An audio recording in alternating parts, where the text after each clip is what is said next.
is generally the only exercise that our crocs are going to get for the day.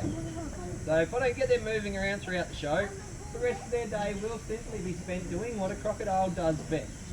You can see behind you guys over there, absolutely nothing. Just lazing around in the sun doing as little as possible. Now they're lazing around in the sun, guys, because crocodiles are reptiles, so they're cold-blooded, which means that they get around 90% of their total body energy directly from the sun. Now, only about 10% of the crocodile's energy level comes from the food that they eat, and that's the opposite to us humans. So when we do get them jumping, you guys, it is a natural behaviour. We don't teach the crocs here at the park to jump. Now they will jump both here in captivity and also out in the wild to try and catch any birds or bats that they're flying over the top. So basically what they do is just use their back legs to lift their main body weight up and off the ground. Then it's just big kicks with their tails what gets them up and out of the water. Now so you can see with the female, good example down here below me, outside the water, crocodiles' tails are about half the length of their body, and especially on the big male crocs, well, that tail is extremely heavy. So outside the water it just becomes a bit of a dead weight. Inside the water, well, that's a very different story, because even a full-sized croc will be capable of swimming at about 30 kilometres an hour. And that's roughly triple the speed of an Olympic freestyle swimmer. So inside the water, it's not a great idea to try and outswim a crocodile. Outside the water, however, it is widely accepted that most able-bodied people should be capable of outrunning a big croc. Just that not many people have lined up to test out that theory. Certainly not me. Now guys, you may or may not have noticed there, but to swallow that piece of food down, he had to have his head up above the water.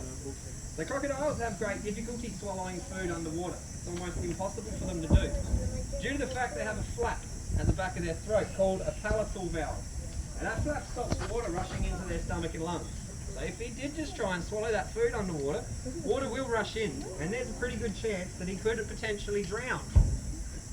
That's a very important fact for you guys to all remember, just in case any of you were ever unfortunate enough to find yourself in the mouth of a crocodile, which I obviously hope that none of you ever have to experience.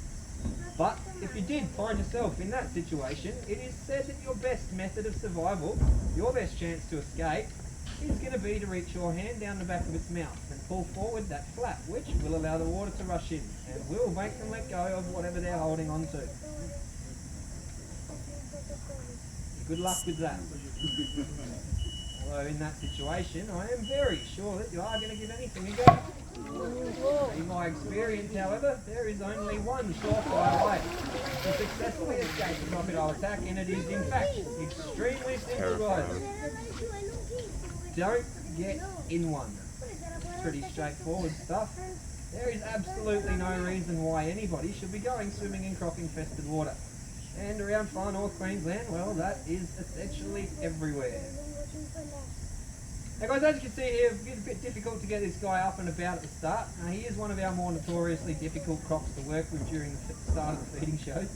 They are extremely intelligent animals, guys, so he knows without shadow of doubt that we've only got 25 minutes. Now he's got all So as I was going to say, once I get him to jump once, we could keep him jumping all day. It's just a simple fact of getting him to put that first bit of effort in.